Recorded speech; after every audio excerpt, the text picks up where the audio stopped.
प्रिया से मेरा निवेदन है कि वो भी मंच पर आने का कष्ट करें। मैं पहले इसलिए बोल रहा हूँ क्योंकि विजेंद्र जी आ रहे हैं तो फिर बोल नहीं पाएंगे, उनको भी हम सुनेंगे, टाइम कम है। जो भी साथी इधर खड़े हैं, इधर उधर बैठे हैं, उन सबसे मेरी गुजारिश है कि ये सामने खाली कुर्सियां पड़ी हैं, आप भी थोड़े इधर आ जाओ, इस पे बैठ जाओ। और जो थोड़े पीछे पीछे बैठे हैं उनसे भी गुजारिश है कि आगे वाले वो कुर्सियों पर आ जाएं। आज के इस समर्थन कार्यक्रम में मंच पर बैठे बुहाना पंचायत समिति के पूर्व प्रधान, वर्तमान में इनकी पुत्र वधू सिंघाड़ा पंचायत समिति में प्रधान है माननीय हरपाल जी चौधरी साहब। साथ ही अब सबके नाम लेऊंगा तो फिर वो बात कहना चाहूंगा, वो नहीं कहूंगा सबके नाम आ गए, आप सबको जानते हो, बार बार इनके नाम बोले गए हैं। सम्मानित मंच, गांवों से दूर दराज से आए सम्मानित बुजुर्गों, नौजवानों, आज ये कार्यक्रम तो ओला जी के कहने पर ही हमें 6 बजे का टाइम दिया गया था, फिर अगले दिन उस टाइम को 7 बजे किया गया, लेकिन नौलगढ़ के प्रोग्राम थे, प्रोग्राम ज्यादा लगने की वजह से वो लेट हो गए। वो तो बात वो बताएंगे। मैं तो सिर्फ एक बात कहता हूँ, मैं तो जब यहाँ पढ़ने आया था 1996 में मोतीलाल कॉलेज में, तब से लेके आज तक मैंने मेरे जीवन में किसानों के लिए, मजदूरों के लिए, जो बच्चा था पढ़ता था तो छात्रों के लिए, हमेशा अपने लोगों को बचाने के लिए बहुत ज्यादा संघर्ष किया है। ये भाई खलील जी बुडाना पूर्व जिला परिषद के सदस्य भी हैं, अभी कांग्रेस के कार्यकारी अध्यक्ष हैं। एक आंदोलन में तो ये भी मेरे साथ जेल में थे, पार्टी इनकी दूसरी थी, मैं अलग था, लेकिन वो कॉमन आंदोलन था पूरे जिले का, तो इन्होंने भी उस आंदोलन में पार्टिसिपेट किया। हमारे दोनों के साथ थाने में बहुत मारपीट हुई, आपने देखा होगा, मेरे नंगे की फोटो आई थी अखबार में। साथ ही खलील जी थे, हम हमारे साथ सदर थाने में कपड़े उतार के मारपीट करी। फिर भी हम समाज के जो आंदोलन थे, हमारे लोगों को बचाने के जो आंदोलन थे, हमारे लोगों की लड़ाई थी, उससे हम पीछे नहीं हटे। बहुत से साथी हैं, बलवीर जी लोयल के बैठे फौजी आदमी हैं, इनके बस चलती थी उस समय, तो हम पोस्टर लगाने के लिए, हमारे पास सीढ़ियां नहीं थी, प्रचार करते थे सरकारी कॉलेज खुले जिले में, तो इनकी बस रात को जब बस यहाँ टाइम पूरा हो जाता था तो इनसे मांग के ले जाते थे कि साहब पोस्टर के लिए सीढ़ी नहीं, तो ये बस देते थे। ऐसे पता नहीं कितने लोगों ने समय समय पर कोई समय दिया, कोई मुकदमों में रहे, जिन्होंने आर्थिक सहयोग दिया, लेकिन समय समय पर वो लोग साथ खड़े रहे। आज ये जो निर्णय फिलहाल जो वर्तमान में जो पोजीशन है, वो पोजीशन है राष्ट्रवाद के नाम से हमारी आंखों में धूल झोंका जा रहा है। मैं राष्ट्रवाद इस चीज को मानता हूं कि देश के नौजवानों को नौकरी मिले, देश के किसानों को उनकी फसलों का पूरा भाव मिले, देश का किसान और मजदूर कर्जे से मुक्त हो, बेरोजगारी खत्म हो, सरकारी संस्था नहीं बिके, उनका निजीकरण नहीं हो, हर घर में खुशहाली आए, भाई से भाई का प्रेम रहे, सभी जाति धर्म के लोग आपस में मिलजुल कर इस देश को आगे बढ़ाएं, उसको कहते हैं राष्ट्रवाद। इन लोगों ने सबसे पहले हमारे किसान मजदूरों के बेटे जो अर्धसैनिक बल होते हैं, केंद्र की सरकारी नौकरी अर्धसैनिक बलों की सबसे पहले पेंशन बंद करने का काम भारतीय जनता पार्टी की सरकार ने किया। हमारे लोगों के पेट में जो दाना पड़ रहा था उसको रोकने का काम इन्होंने किया। क्या ये राष्ट्रवाद है? देश की सेना जिसकी भर्ती इन्होंने अग्निवीर अग्निपथ स्कीम लाके हमारे पूरे देश के नौजवानों के ऊपर चोट मारी, क्या ये राष्ट्रवाद है? आपने इलेक्ट्रॉनिक बॉन्ड, अभी ये सुप्रीम कोर्ट ने डंडा फंसा के, माननीय उच्च न्यायालय ने डंडा फंसा के उनके नाम निकलवाए हैं कि आपको किन किन लोगों ने चंदा दिया। तो जितनी भी कंपनियों का चंदा है आप उन कंपनियों के नाम देखो, ये साहूकारी का नाम लेके, और देश में सबसे ज्यादा ठगी मार रहे हैं राष्ट्रवाद का नाम लेके। 500 करोड़, 1000 करोड़, 1500 करोड़, 200 करोड़, कितनी ऐसी कंपनियां जो भ्रष्टाचार में डूबी थी, उन कंपनियों से इन्होंने चंदा लिया। क्या ये राष्ट्रवाद है? इस देश में जाति से जाति को लड़ाने का काम किया, क्या ये राष्ट्रवाद है? एक धर्म के दूसरे धर्म के लोगों को लड़ाने का काम किया, क्या ये राष्ट्रवाद है?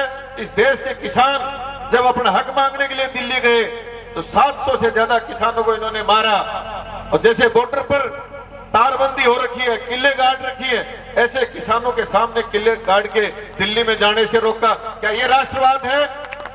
राजस्थान में गुर्जर समाज ने आरक्षण की मांग करी, इसी भारतीय जनता पार्टी की सरकार ने गुर्जरों पर जब मांग करने का सबको अधिकार है लोकतांत्रिक देश में, अपना देश है, कोई विदेशी शासन थोड़ी है यहाँ। गुर्जरों को गोली मारी गई, रिजर्वेशन नहीं दिया। हरियाणा में जाटों ने आरक्षण मांगा, गोली मारी गई, आरक्षण नहीं दिया गया। गुजरात में पटेलों ने आरक्षण मांगा, गोलियां मारी, जेलों में बंद किए, मुकदमे लगाए, रिजर्वेशन नहीं दिया।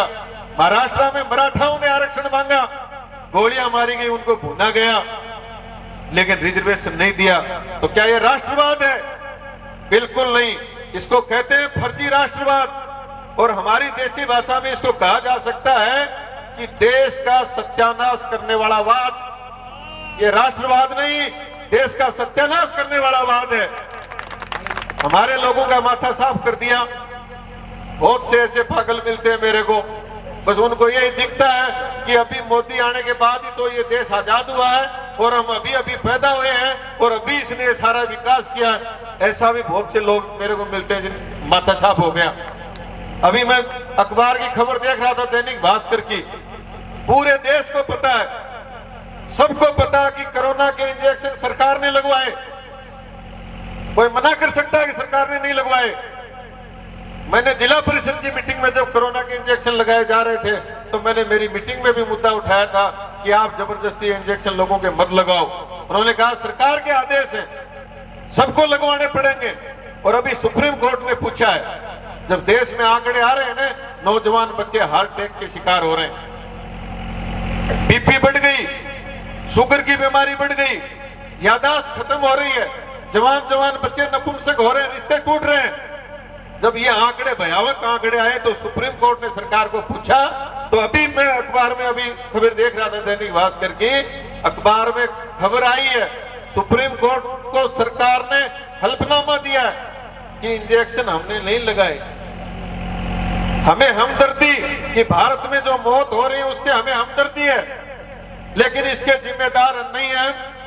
इंजेक्शन हमने नहीं लगाए, सब लोगों ने अपनी मर्जी से इंजेक्शन लगवाए, जिसको सुरक्षित लगे वो लगवाए। इस तरीके का हल्फनामा देने वाले लोग कभी हमारा भला कर सकते हैं क्या? आज देश में जो चुनाव हो रहा है वो एक तो फालतू की बकवास के मुद्दों पर चुनाव हो रहा है, और एक इंडिया गठबंधन जो हमारे जीवन में जुड़े हुए मुद्दे, हमारे जो काम की चीज है उस पर चुनाव हो रहा है। क्या पहली घोषणा क्या करी इंडिया गठबंधन ने कि हमारी सरकार बनेगी तो सैनिकों की भर्ती स्थायी होगी, अग्निवीर व्यवस्था खत्म होगी। पूरे देश के लिए बात है। जो मजदूरी करने वाले लोग हैं उनको आज कभी 120 रुपए गांव में, कहीं 170 रुपए, मंगेश जी चारास के बैठे पूछो, कल कह रहे थे 136 रुपए आए। 136 रुपए में पेट भरता है क्या?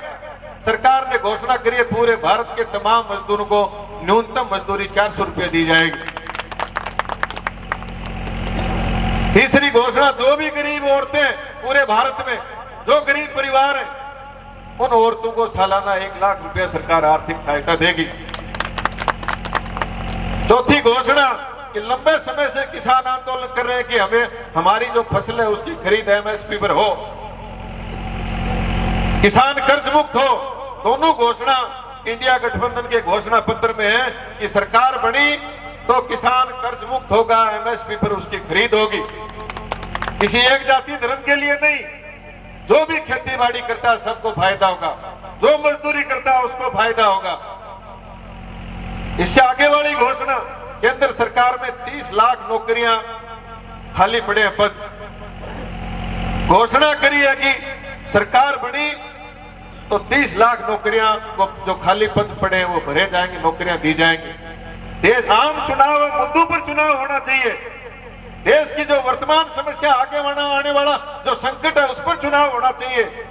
फालतू की बकवास करके देश को गुमराह किया जा रहा है। इसलिए हम सारे लोगों ने तय किया, जितने भी लोग हमारे साथ जुड़े हुए हैं, आंदोलनों से जुड़े हुए हैं, अलग अलग संगठनों के लोग हैं, सब लोगों ने तय किया कि फिलहाल भारत में जो आंखों में धूल झोंक के दूसरे चश्मा चढ़ाए जा रहे हैं, एक तरफ तो राष्ट्रवाद की बात और दूसरी तरफ देश की सारी सार्वजनिक कंपनियां वो अडानी अंबानी के नाम की जा रही हैं।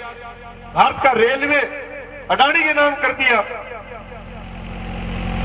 धार्मिक चश्मा दिमाग में चढ़ा के, इसलिए हम सब लोगों ने तय किया कि हमने लंबे समय तक इस जिले को, देश को, प्रदेश को बचाने के लिए बहुत लंबा संघर्ष किया। और संघर्ष वालों लोगों की ड्यूटी बनती है, क्योंकि सारी जानकारी हर आदमी को नहीं होती। हम टेलीविजन में देखते हैं, उसको ही सच मान लेते हैं।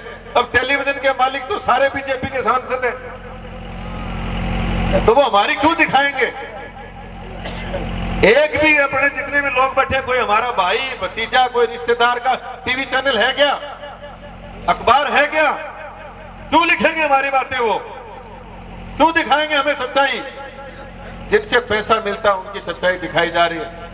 इसलिए निर्णय लिया गया, तमाम लोगों ने विचार करके निर्णय लिया कि अगर अपने लोगों को बचाना है, हमारे पास जानकारी, लोगों के पास जानकारी नहीं है, बचाना तो संगठित होके इंडिया गठबंधन के जो भी प्रत्याशी, जहां भी हमारे से लोग जुड़े हुए हैं, उन सब लोगों ने तय किया कि इंडिया गठबंधन के प्रत्याशियों को वोट देना है।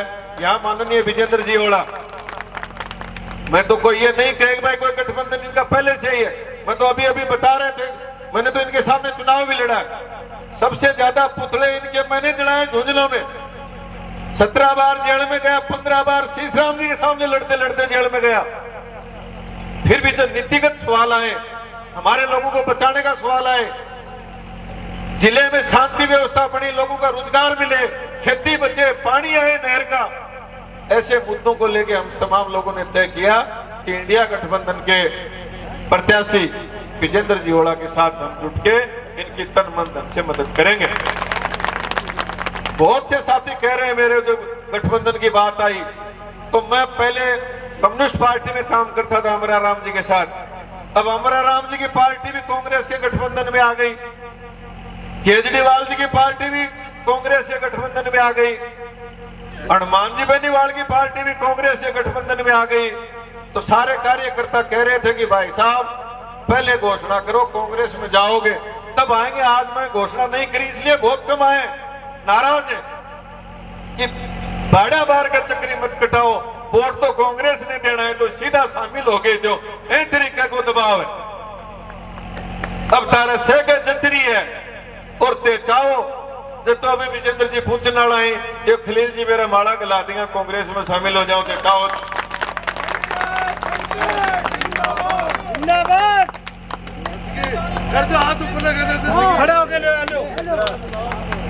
बहुत बहुत धन्यवाद। अभी मैं हमारे भाई सुभाष जी गुर्जर, जो लगातार मैंने पूरे राजस्थान में किसानों का जो आंदोलन चलाया था फ्री बिजली का, उसमें मेरे साथ रहे, उनसे मेरी गुजारिश है 2 शब्दों में कहें तब तक विजेंद्र जी आ जाते हैं।